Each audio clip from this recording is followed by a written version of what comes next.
Oh, I see. Hmm. We're live. Oh, wait for it. There we go. Haha, yeah. There it is.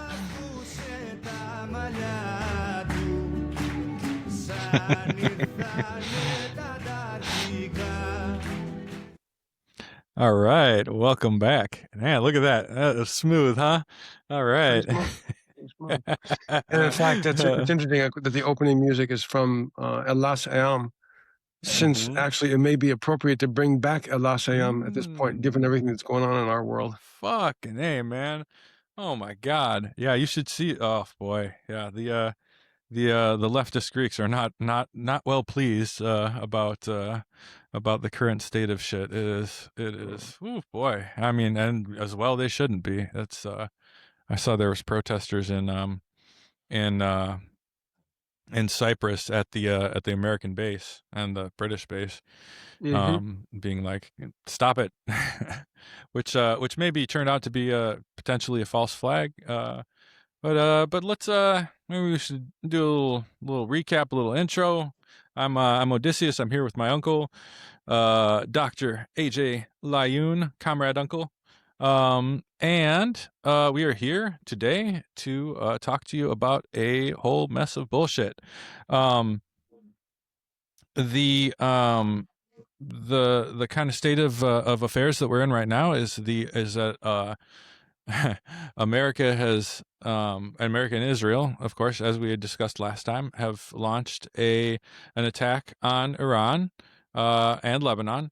Although Israel's the one doing Lebanon, while America is also attacking Iran. Sort of, there's been this exchange of blows so far. Israel has done their normal heinous shit, and now the sort of conflict is spreading to the wider region. I think last time we talked on, well, anyway, some of this stuff had already kind of gone down. And since then, of course, it's less than a week later. We have gotten a whole other mess of bullshit happening.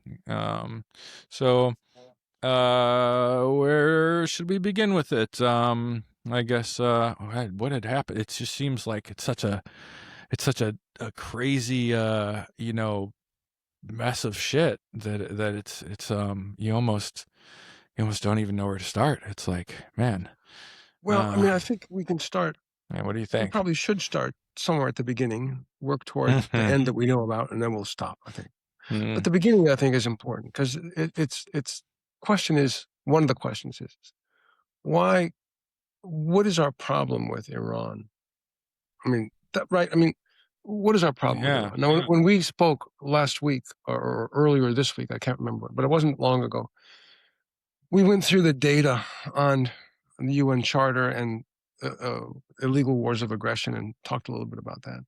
It is as clear as can be that what is being perpetrated on Iran is an illegal war of aggression. So, no matter what one feels, whether one likes or doesn't like Iran, whether you like or don't like, uh, uh, a, a religious government, it really is just irrelevant. I mean, Right. there are. I mean, it's irrelevant unless we say we're going to just live in the law of the jungle and forget about League of Nations, forget about United Nations, forget about basically, 100 and some years of international law.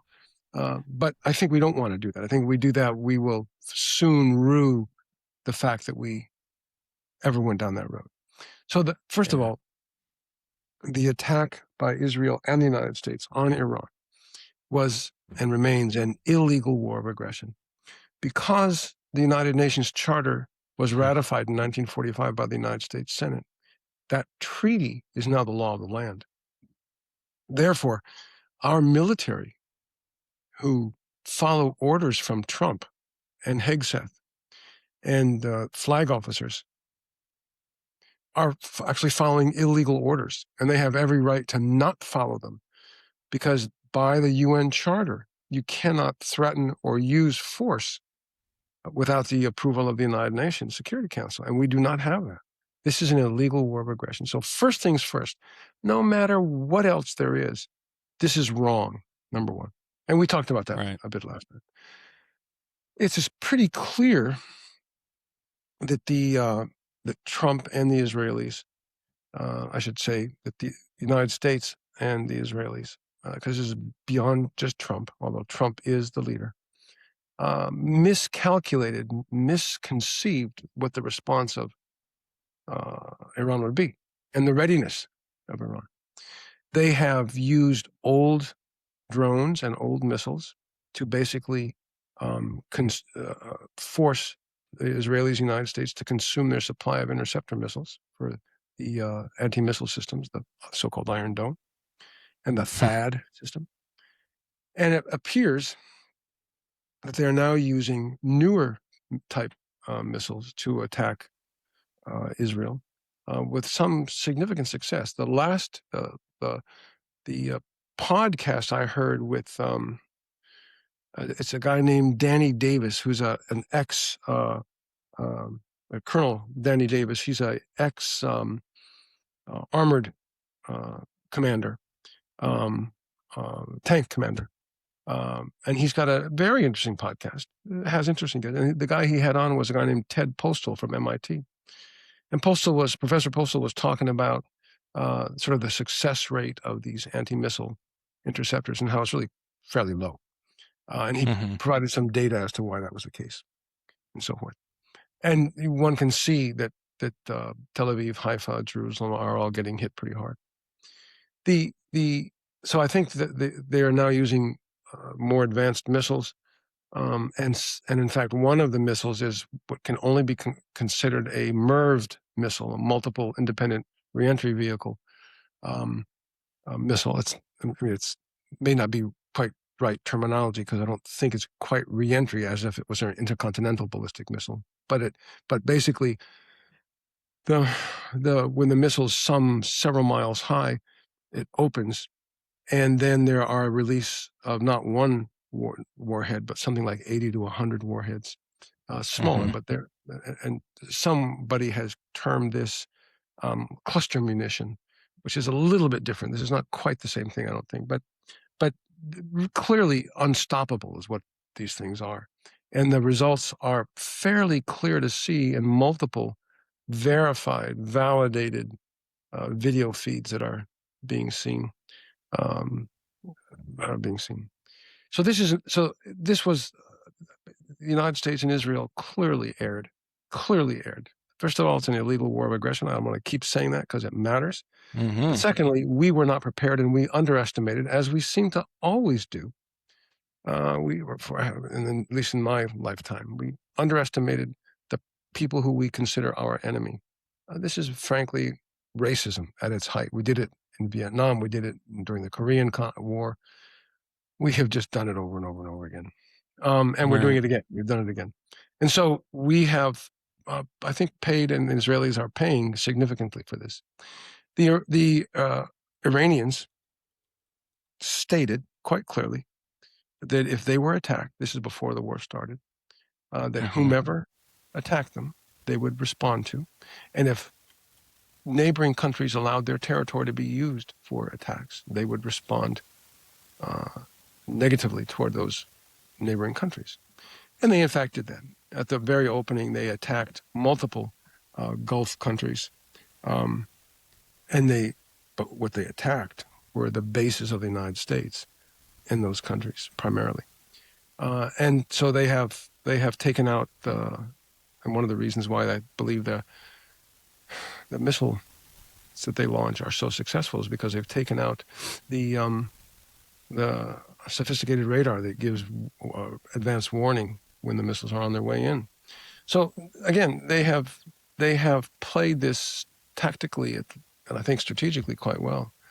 And I should say, obviously, we never said this. I mean, remember, for the people who are listening, this podcast started as a medical podcast years and years ago when COVID first started, and we kind of branched out.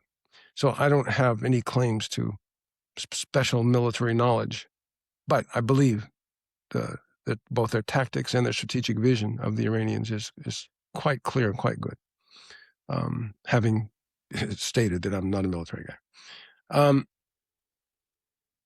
What's concerning, I think, in the last 24, 36 hours are a couple of things. I mean, first of all, this whole war, of course, is concerning because, once again, it's an illegal war of aggression. One doesn't quite know where it's going to go, but some of the attacks that have been perpetrated in the last 24, 36 hours are incredibly disturbing. And it's disturbing because, the Iranians, again, they were quite clear. If you do this, we will do the following. If you do that, we will do the following. And they have been as good as their word. They stated, if you attack Israel and the United States, our oil production facilities, we will shut down all oil production coming out of the Gulf. Everything. Everything. Saudi Arabia, name it. Well, their oil facilities were attacked today. And so the Straits of Hormuz is essentially closed. I think it will be completely closed except for friendly ships, that is to say, those going to China, for example. And so that's 20% of the world's oil goes through there. And if they shut down everything else coming out of the Gulf, this is going to cause a massive problem for the world economy. This is, again, very poorly thought through by Israel and the United States. Very poorly thought through. Equally as frightening, to my mind, maybe even more frightening. No, more frightening. The initial Israeli and American attacks were on schools, hospitals, schools and hospitals. And of course, the opening move was a destruction of 180, I believe it is, lives of little kids, 7 to 12-year-old girls in a girls' school. But schools and hospitals have been attacked consistently. Some 12 hospitals, and I've forgotten now how many schools, but a good number. And then today, the water desalination system that fed some 30 towns/villages in Iran was attacked by Israel and or the United States, which is, to have no oil leaving is a big deal for the world economy. To have no water, fresh water, is a huge deal. And what one might expect, and the Iranians have not explicitly stated this, but they have stated that there will be a response, is that they will attack the desalination machinery for the state of Israel. And, when there's no longer water available for people, this is going to become massively ugly. And what concerns me now, it's concerned me since the beginning. It's concerned me because this is, as we stated, I feel like I'm jumping all over the place, but as we stated earlier in the week when we talked, there's a bunch of things that are being ignored while these wars in the Ukraine, with Russia, in Congo, in Sudan, in Gaza, now in Iran, while these wars are going on, we are utterly ignoring the climate emergency, and it remains a climate emergency. I don't know at what point our ignoral, if the word is the proper term, use of that term, will finally bite us in the butt, but it's going to do it. And that's a huge issue. But the second issue is that my concern is, the initial rationale, if you will, for why the United States and Israel needed to attack Iran was bullshit, of course, but it was because they didn't have them having nuclear weapons. It's got nothing to do with nuclear weapons. They don't have nuclear weapons, but the Israelis do. And my dramatic fear is that the Israelis will use them because they are losing. So I am terribly concerned at the way this is going. There seem to be no, quote, grown-ups, unquote, anywhere. Antonio Guterres, who is the head of the United Nations, the Secretary General, as far as I can see, he's been utterly silent. He's done nothing. No emergency calls, of the General Assembly or the Security Council. The European Union is a bunch of hacks who are doing nothing but supporting Israel and the United States. Utterly Mm-hmm. inconceivable why they would be doing this. It's to say nothing of wrong. China is saying the right words. I don't know precisely what they can do. I don't think they want to jump in the middle of this and with soldiers and tanks and ships, but China is saying some of the right words, as is, excuse me, the Russian Federation. Russia's got its hands full.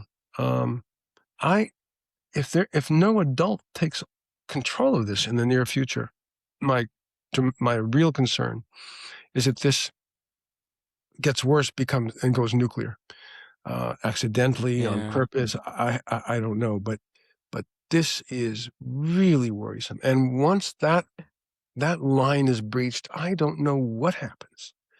I just don't know what happens. So this has become incredibly concerning. And again, I mean, I want to emphasize, like, it really doesn't make any difference whether you like or don't like the Iranian nation. It is a constitutional, religious, Islamic republic. It is as democratic, at least as democratic as the United States of America. Now, people may not want to hear that, and our democracy is frankly pretty anemic and pretty poor, but it's at least as good as what we've got. And, we may not agree with a bunch of things, but that's just not relevant. You just can't go around. One hopes we would have learned this decades and decades ago, Right. trying to change governments. And for those people who have a short memory, we destroyed Iranian democracy in 1953. When their democratically elected prime minister was overthrown by the United States CIA and the British Secret Service. I believe it's MI6. I mean, you can't we can't do this stuff, but we are doing it, and it is an unmitigated disaster.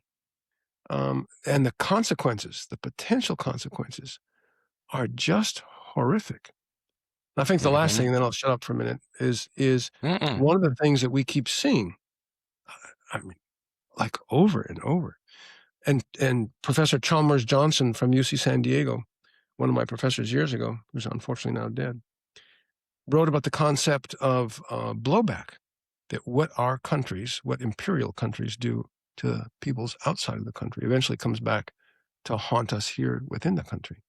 And we've seen that in a number of different ways, with the degradation of our freedom of speech, with the militarized police and so forth. But what's being done by the Israelis and the United States against Iran and elsewhere, what happened in Gaza, is going to come back, and it already has to some extent come back to hurt us. All we have to do is think about the behavior of Immigration and Customs Enforcement, ICE, and the way they've killed a handful of people over the last months. What's her name? Nome has been removed, but that's irrelevant. I mean, the Mm-hmm. entity still exists, and they're as corrupt as they've ever been, and violent as they've ever been. So I think there's nothing but a bunch of extremely bad signs on the road that things are going to get even worse as we move forward. And I just don't know where kind of relief is going to come from. Again, unless it's perhaps China. قبل ما قبلك كنت بحس ان انا عديت سن ال60. كنت بحس شبابي عنوان فيلم قديم من ايام السينما الصغرى. I don't know. I mean, I kind of understand. I feel all these sort of mixed feelings about the whole China thing. It's like I kind of get not wanting to step, and everybody really, I get not wanting to step into a direct confrontation with the United States. It is, it's like, much like the USSR at the like I said last time, much like the USSR at the beginning of World War II. It's like, man, if you're not ready, you're not ready, and what can you say, but at the same time, it's like, yeah, it's like Boa said, this guy, action has to be pushed. I mean, really, it's the UN, right? Like, who else could it be? I mean, of course, we're Right. all about not we, but they are all about disregarding, international whatever, but still, International law. Yeah, we clearly yeah, think it's unimportant, as do the yeah, right. Israelis. Would rather it be, and I think an important connection that you made is definitely the one to climate change, because I think in a lot of ways this is truly the plan. I don't mean directly, war with Iran, although truly, again, with the whole bringing the oil into the situation, um, kind of, it's like, yeah, they are pretty closely related, but nonetheless, it is, it's like one of these things. It's like, that is kind of what the idea is. That's what, what are your choices, frankly, when you, as a society or as a country, nation, I guess, are are faced with climate change, with a catastrophic situation or catastrophe of any sort. You can respond to it through socialism, redistribution of wealth, spending that, spending resources in ways that don't directly produce profits. Or you can respond to it through genocide. If you have a bunch of refugees, to break that down more specifically, if you have a bunch of refugees, what are you going to do with them? You going to let them in? Are you going to bring them and have them contribute? Are you going to help them rebuild their lives somewhere, here, there, whatever?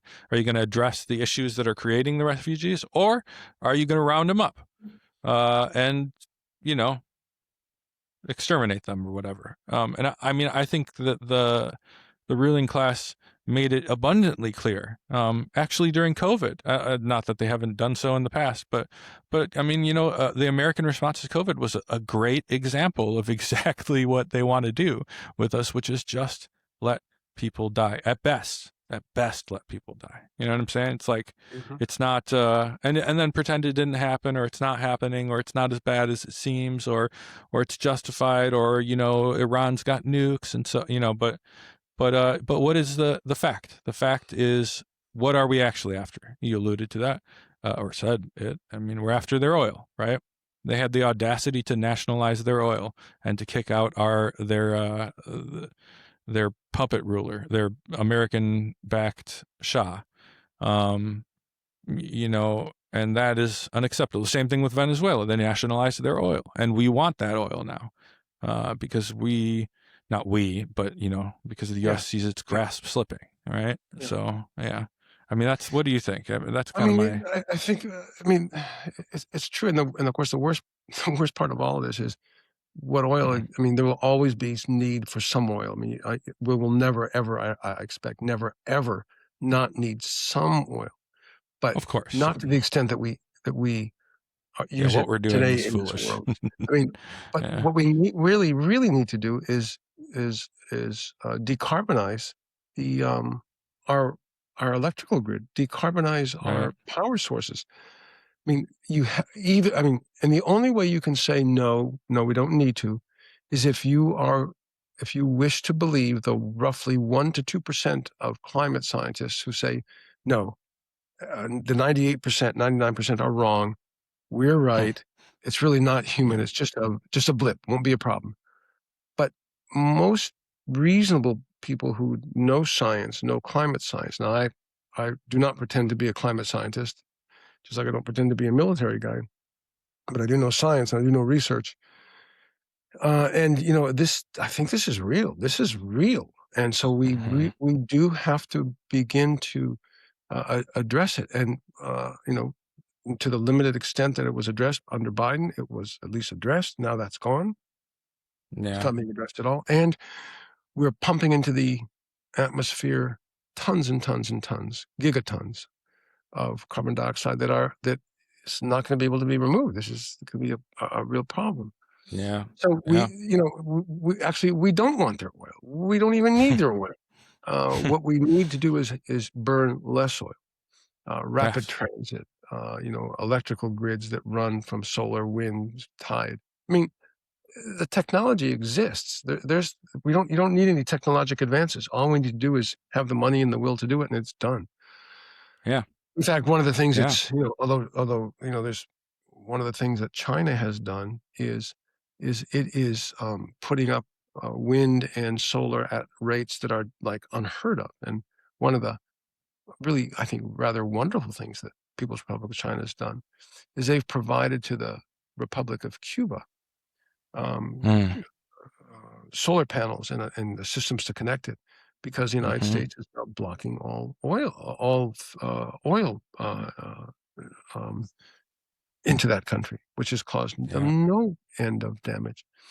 Um, so maybe if they can survive this, it may be that they'll be just fine. In fact, better than just fine, because Hmm. they'll have solar, wind, and so forth. But but the but the what we are doing obviously puts the Iranians at severe risk, the Palestinians at Right. severe risk, the Congolese, the Sudanese at severe risk, but it puts all of us at risk, all of us, Mm-hmm. because this Mm-hmm. climate emergency will not go away. And if you add on top of that the damage that'll be done with even a limited nuclear exchange. Mm. Exchange. I mean, what exchange? The only people who have Right. the weaponry are the Israelis, United States right now, not this war. Um, this is going to cause horrific damage. I mean, not talk about collapse of markets. I mean, collapse of everything, everything. Right. And then the people who live their lives, at least in our country, United States, complaining about immigrants. What are these foreigners doing here? Well, I mean, where are people going to go? You've ruined their countries. Yeah. I mean, the Middle East, Afghanistan, we have destabilized it just like we did Latin America, in the 80s, 90s, and early 2000s. Mm-hmm. So, of course, people travel to where they feel they can be safe, whatever it takes. Right. That's what they'll do. Right. And the same thing is Right. going to happen. What we are doing is ensuring that there is chaos and mass migration. Yeah. And then, of course, the people who run ICE uh, will insist on arresting these people who are now coming looking for a safe place for themselves and Yeah. their children. But we're setting up the conditions so that they will have to leave their countries. So this is just an unmitigated disaster. Unfortunately, Yeah. yes, we have a small voice on this podcast, but Sure. it's going to take much, much more Yeah. to get people's attention so that they really, really focus on these issues. Yeah. Again, Trump. Again, I don't want to personalize it, because just like I don't want to personalize Netanyahu, Well, yeah. the Israeli state is a genocidal, racist state. Full stop.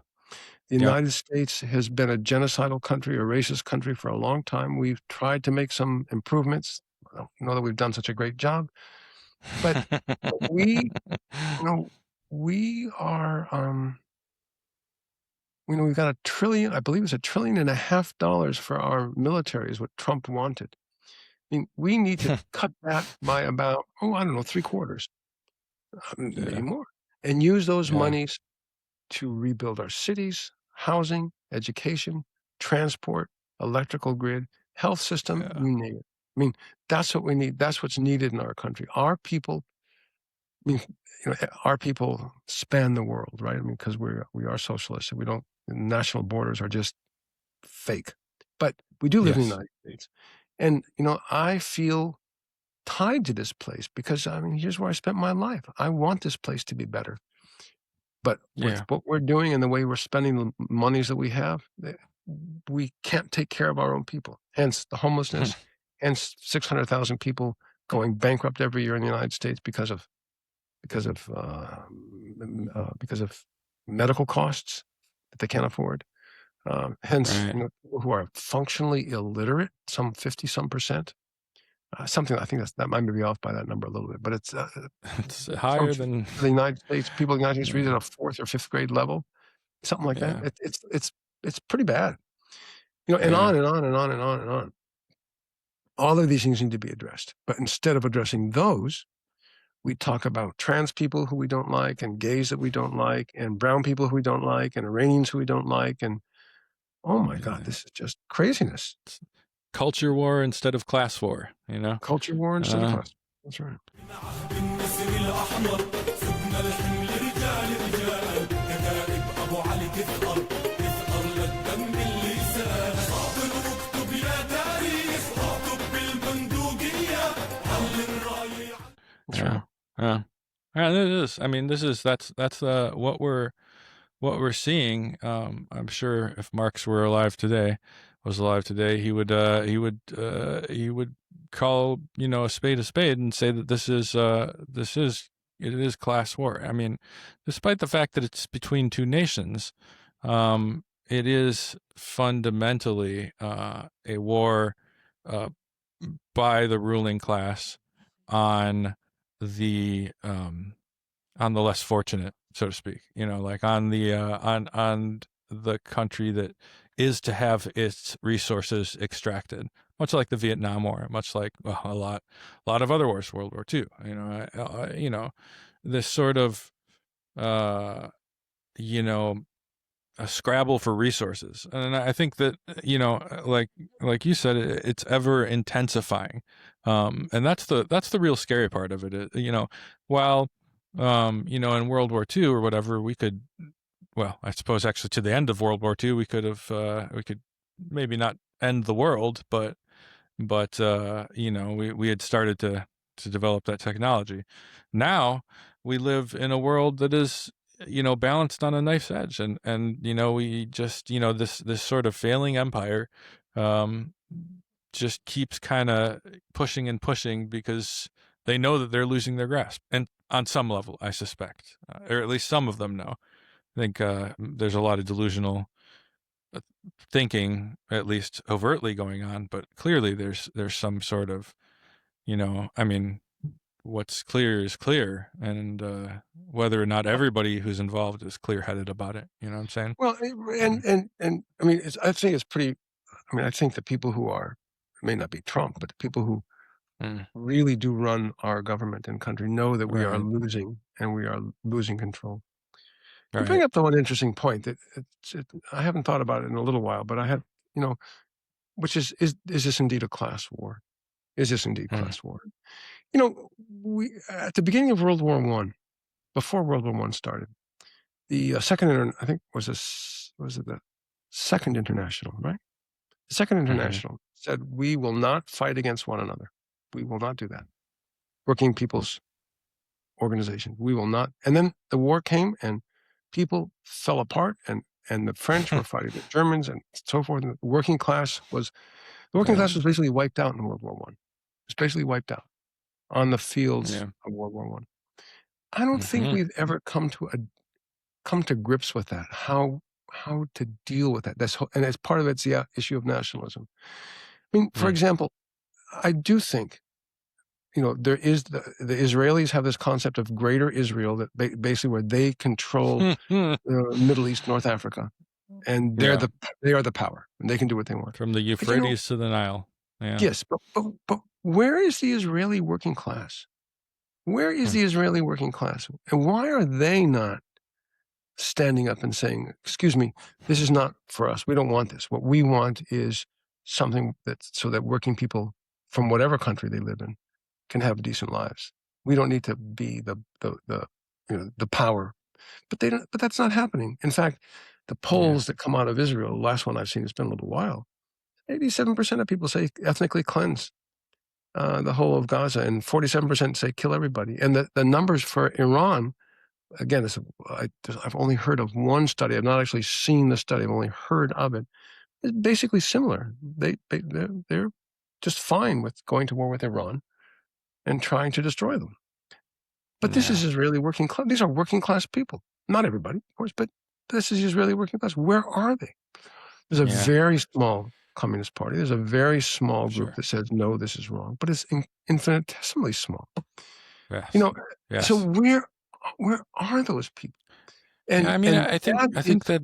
Yeah. Go ahead. Go ahead. no, I mean, it's just it's not like I have an answer for this. Hmm. We have spoken, you and I, on this very Yeah. podcast about forgiveness, about being able to bring people around, even who are today our enemies, political enemies. I mean, I don't want to work. My goal is not to be killing people, eliminating that. No, my goal is to, as much as possible, convince, talk to, argue with, bring people around. But there has to be some willingness to see that there's an issue, and I don't see that. I don't see the working class of, for example, Israel is in a position to sort of say, hey, what are we doing here? What are we doing? That doesn't seem to be the case at all.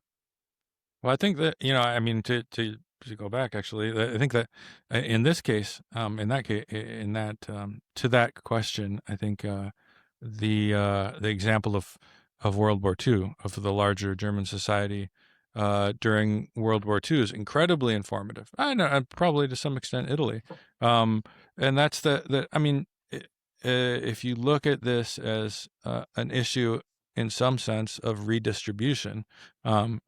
I mean, let's look at what happened in Germany, right? You have a pressure between there's a pressure for change, a dramatic pressure for change, and you and capitalism is in crisis. So again, we have the option of redistributing wealth and power on an egalitarian basis. That's what the communists were after. Your two major forces are the communists and the or the more broadly the left and the Nazis, and the sort of Nazis pitch to the capitalist class in Germany was, look, they want to take your stuff, we don't. Now, never mind that they wound up sort of subjugating the capitalist class shortly after taking over. Regardless, the question that was put to the big owners of industry was, you can go with us, and or you can go with them. And I think that's fundamentally what we see in Israel. I don't mean that there's just some overt, Netanyahu goes to the business class and says, hey, whatever. But they, like everywhere else, are a society in crisis. They are, because climate change threatens everyone, and because we are in this stage of capitalism where the contradictions have heightened to such a point pretty much everywhere that it's putting this tremendous pressure on the kind of on society, on the to provide some sort of change. And I think that, both of those things, both the sort of annihilationist, the promise of fascism, we give you stuff, or the promise of communism, we give you stuff. And I don't mean to say that those are equal, because where that stuff comes from is the difference, right? Fascism preserves the power of the resources of the ruling class by just liquidating a portion of the lower class. I mean, those are your two options, right? You can either take it from this pile, the massive pile, or you can leave that pile alone and just pick on these guys. When people, because that's like kind of the appeal of, for example, Trump's anti-immigrant stuff is, and not just Trump, I'm sorry, it shouldn't even say that, but like all the anti-immigrant stuff is like, you are barely hanging on and these guys are taking your stuff. They're coming here to take your jobs. They're coming here to, never mind that the jobs are shipped overseas. Never mind that that's not actually, what's happening. But there's a issue, and somebody comes in offering to address it. And the ruling class can either say, hey, we can, give them some of what we have, or we can tell them that these guys over there, they're the ones taking from us. And that's, right. I think that's what we see. I think that's what we see in Israel too, is there's a pressure because of a variety of reasons. You don't even actually have to have that much pressure in order for that calculus to work. It's sort of innately appealing, because capitalism is just by its nature an unequal system. And so when you have some sort of, somebody promising to make life better for you, whether it be by, getting rid of all the Palestinians and, we'll have a Riviera or whatever, or, by kicking out all of the immigrants or whatever. It's just that's a not a rational response. I don't want to say it's a rational response um, to the pressures of capitalism, but it is a response, and it's the preferred. I mean, that's why they say, what's that line? Uh, uh, Fascism is capitalism's response to crisis. Well, Yeah. I mean, I think that's kind of what we see. I think that's kind of like why Well, why wouldn't the working class just? Yeah, sorry, go ahead. no. I mean, you raised What several do you interesting think? points. I mean, I think first of all, the issue in Germany, I think, is a little more complicated than fascists versus Sure.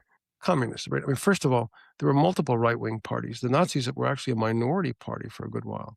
The Communist Party and the Social Democrats, if I'm not mistaken, the communists themselves had some 30% of the seats in the Reichstag. I think I'm right about it. They had they were pretty big, and the Social Democrats had a big chunk. I may be slightly off on the numbers, but they weren't willing to work together. Right. They were not willing to work together. Well, no, that's that, actually. I mean, okay. I think that's a post World War II justification that's introduced by these kind of revisionist figures in Germany. My read on it. Okay, so I mean, yeah, again, minds can differ, but I think that one of the biggest turning points to me in the history is when Hitler has these series of meetings with the heads of industry. I mean, he goes to I can't remember, what was it, Kraft or Krupp, no, there was. whatever. You're right. There was Krupp, a whole host of them. This is correct. all right, But and he's in. before Mm, that, there was this movement, and I don't think this is post World War II revisionist. To my reading, I mean, we could find the books and maybe have a we're whole referring to different stuff. Yeah, so please tell but me. Yeah, but elaborate. but the the Social Democrats and the Communists didn't work together, and as a result, the right won. And you're right. As soon as Hitler took power, he basically kept the profits flowing to big industry. That's true. But ultimately, he destroyed everything, them as well. Yeah, well, yeah. But it's at least it strikes me, and maybe it's just that from this distance in history, I don't see it as clearly as I can see what happened in the United States, or even perhaps in Israel. In the United States, like, where's the working class? Where was the working class there? Because the working class now is multi-hued in terms of ethnicity. Lots of women, but in the past, it was white men, and as long as they were better than black and brown men or women, white, brown, black, it was okay. Things were okay. And I think in from my understanding of the state of Israel, both from my reading and having been there multiple times, talked with people who I have considered my friends and family until Gaza, of course.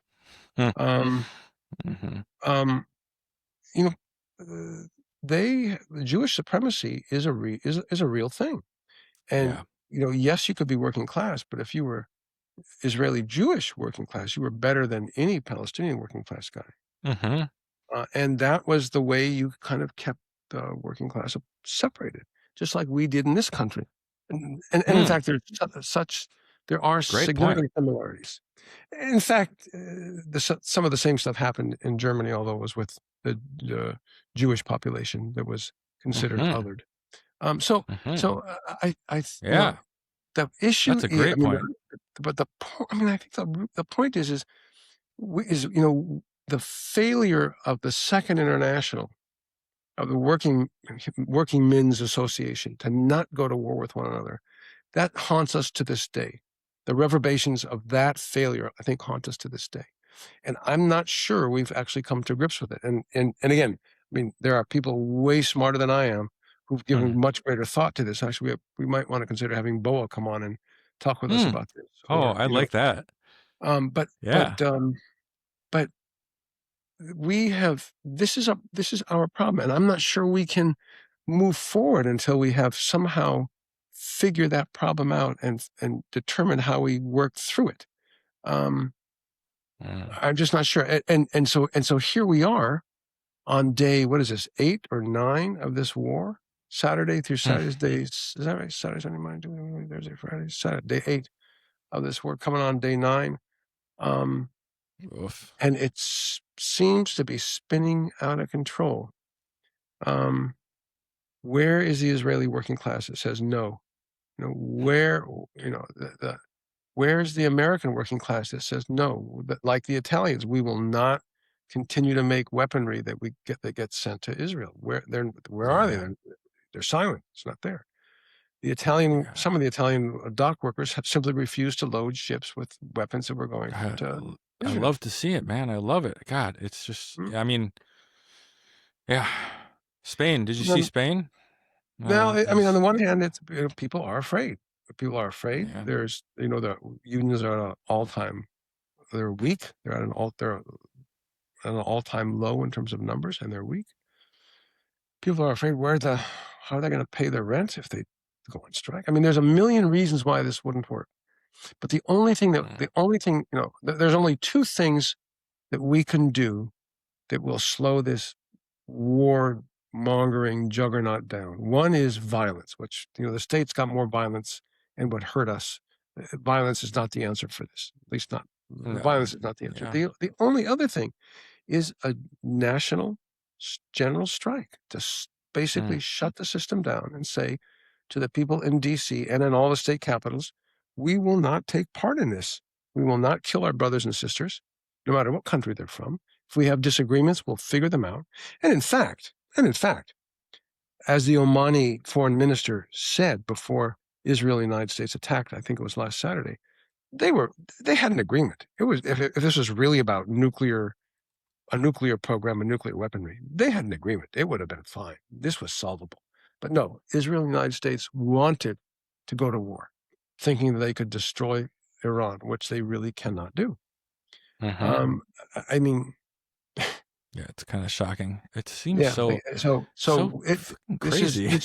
This could be. We need to shake these guys up a little bit. And I think general strike is the only way that happens. And that would be a challenge in this country, given the lack of organization amongst all of us who are, workers. Those of us, if you work for a paycheck, you're a worker, full stop. It's a problem. It's a real problem. And I'm afraid we may not have as the time we need to organize. And the bottom falls out. Yeah. One way or another, either nuclear war or the climate just finally comes and just destroys us. Yeah, I don't know. I mean, hopefully this is one of those situations where the crisis will push the change. That's my fervent hope is that we kind of the rising tide of pressure, the pressure builds to the point that it forces change before catastrophe, because that is certainly where we're headed.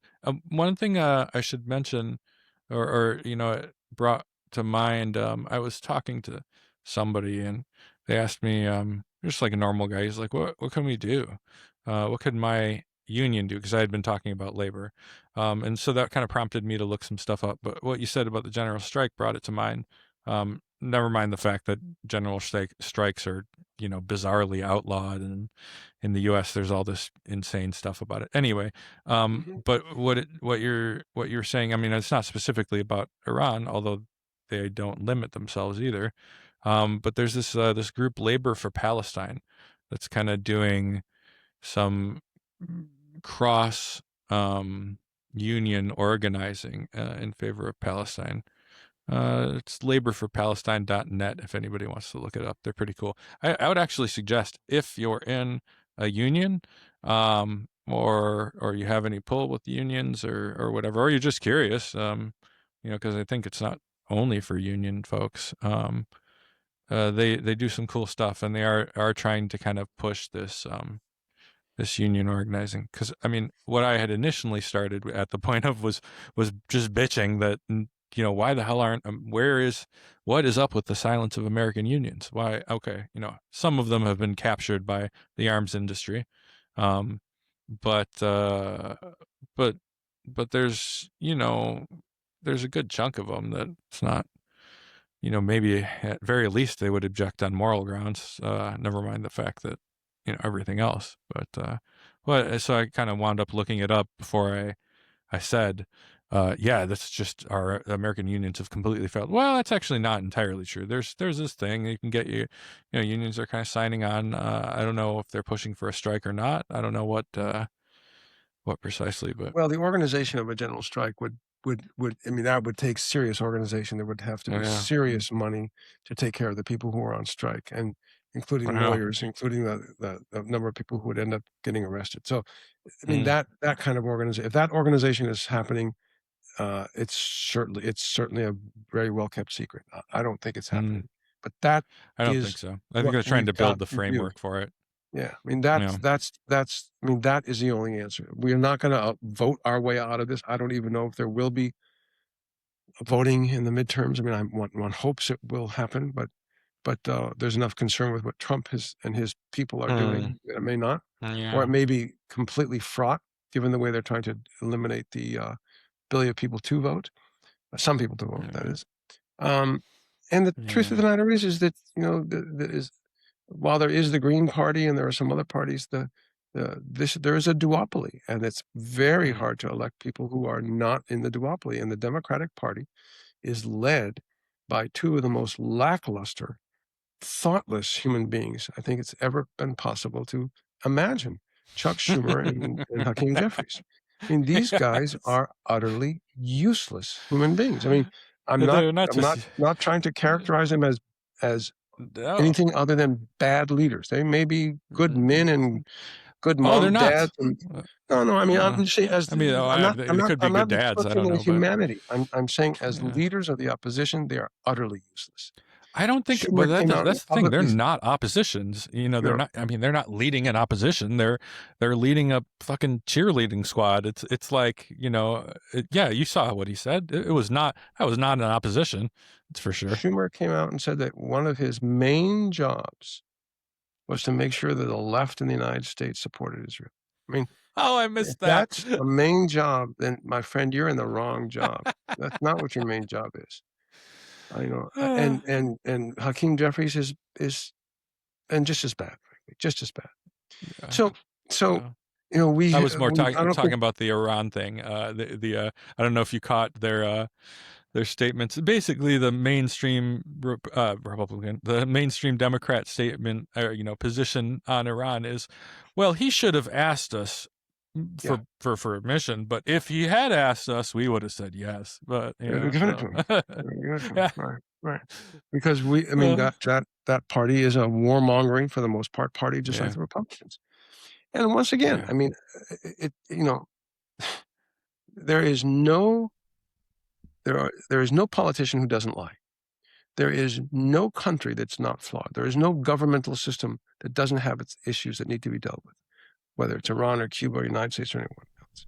But to go to war with a country on utterly false pretenses, which is what this war was perpetrated on, an illegal war of aggression, and it's really quite clear that what is wanted by the United States is to eliminate a country that has stood firmly in support of the Palestinian people, and they have, and the yeah, resistance, Hezbollah, Hamas, so forth, yeah.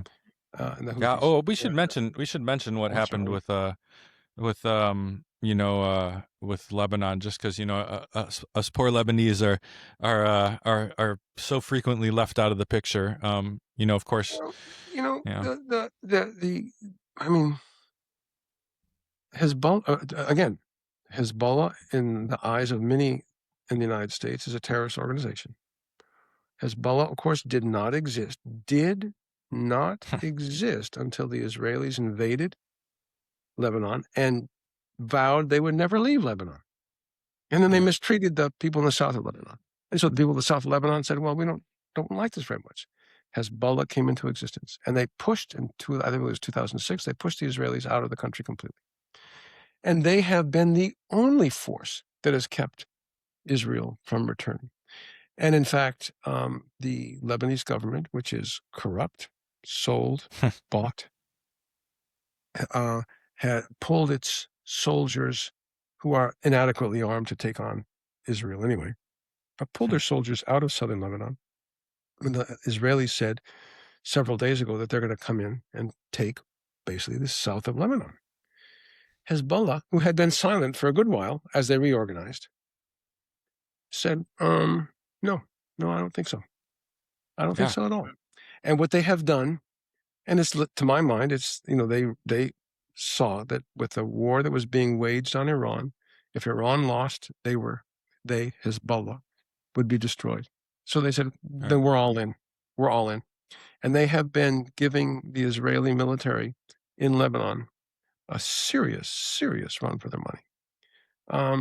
As is normally the case when you invade another people's country and try and take their homes and destroy their homes and kill their family members, they tend to fight against that. And that's what Hezbollah has done. And they are exceptionally good. And they're exceptionally well armed. And they're exceptionally, good fighters. Yeah. So, these are our Lebanese brothers and or sisters. I don't know how many sisters are involved, but I think there are. But they are giving the Israelis heck, as they say, and as they should, and they will, I believe, drive them out of Lebanon, and they may do even more than that. The Radwan Brigade, which is their special forces, as I understood it from my reading yesterday and late yesterday and early today, had actually entered northern Israel and caused some difficulties for the Israelis there. So we'll see. But they did warn the I believe they fired rockets at a I thought this was interesting, kind of stuck out to me. They warned some settlers to get out of their settlement before they fired rockets at it. The northern Israelis in the north of Israel, that they need to move back. I forget how far they told them to move back, but that there was going to be trouble there. Yeah, which is interesting. I don't know if this was done sort of like, well, this is what you guys do to us, so we're going to do it to you. See how much you like this. Yeah. But they did just do it. I don't know if you saw, but they said all Lebanese need to leave the south of Lebanon. Yes. Can you imagine if somebody came into America and was like, you got to leave the south of America. You got to leave the southern part, Texas, Alabama, all those. You got to just go north. It's all right. Just, you're going to save yourselves. Go north. And you'll otherwise you're gonna die. We can't guarantee your safety because we're just gonna get we're gonna get those guys. And then not only did they do that, which is insane, unethical, you're invading another country, all those things that are true and right. But then where did they? Of course they also bombed southern Lebanon, but they bombed the middle of Lebanon. They bombed Beirut, where everybody would go to. It's like it was the only perverse sort of ace in the Israeli hand is their air power, and that is, if I'm following carefully what's happening with Iran, that is being degraded. I don't know if it'll be degraded enough, but it's being degraded. And when they try and put their planes in Cyprus, it appears that the Iranians are targeting those bases where the Israelis put their planes there as well. Maybe. That's I mean, somebody did. It's not clear because they I don't know. I was trying to figure that out because somebody had asked me about like, oh my God, they attacked Greece. I was like, what, Greece? I was oh wait, no. It's like, no, and I mean Cyprus isn't part of Greece, but anyway, that setting that aside, different country. There's I guess in the sphere of all right, understandable. They do also speak Greek, but but the other thing that's important to point out is that some Turkish armaments manufacturers just made a major sale. I've forgotten the amount, but a major sale of weaponry to the Israelis. So no matter what Erdogan says about supporting Palestine, which has been nothing but bluster, they are still doing significant trade with the Israelis, both in oil and armaments, it appears. Oh yeah, he's so full of So it. Yeah, no, no. All I meant to say is, I and I could be wrong about this. I'll have to double check it. Uh, I heard or saw or read or whatever, that they didn't take that the IRGC didn't take responsibility for the attack on Cyprus. They mm, said somebody mm, else did it. I yeah, if okay, all I right.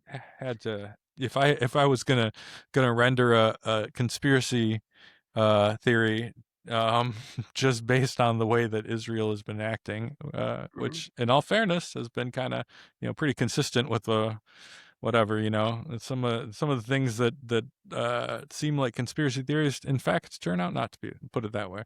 Um, I could see Israel uh, launching a um, a rocket at Cyprus at the uh, RAF, the British Air Force yeah, base, could which be, is what it could be, was. could be. I could see that. I mean, it's not like they haven't done that almost that exact same thing before with the what was it, And the Iranians have been, I mean, they say what King they mean James? and they mean what they Yeah, say, and they've, as far as I can tell, I mean, obviously, it could be wrong, there's things I certainly don't know, but when they do something, they say, "Yeah, we did this." right, And if they make a right, mistake, they've been actually pretty good about saying, if we make a mistake, we make a mistake." I mean, it's right, it's they're impressive, yeah, as was Hamas, impressive in that right, regard. They did what they yeah, said, and when they made a mistake, they would say, "We made a mistake." right. So so anyway, I guess where does this leave us? An hour into this, it leaves us basically where we started, which is I think we're in huge, huge, huge trouble. Um, Yeah.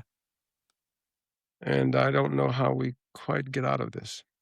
Hmm. Um, I don't know how we quite get out of it. But one of the ways I'm quite convinced is it's not through the destruction of Iran. No. Whatever happens with Iran, whatever the people of Iran want is what they should be able to sort out themselves.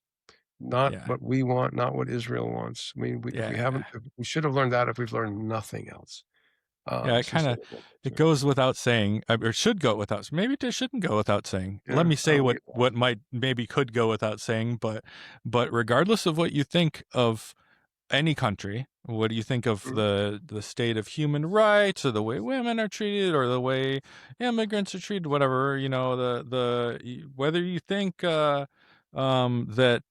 Alabama doesn't treat poor people well, or whatever.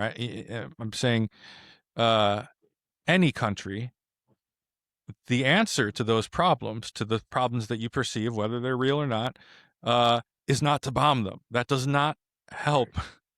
You don't First off, bombs don't discriminate between, gay people and straight people.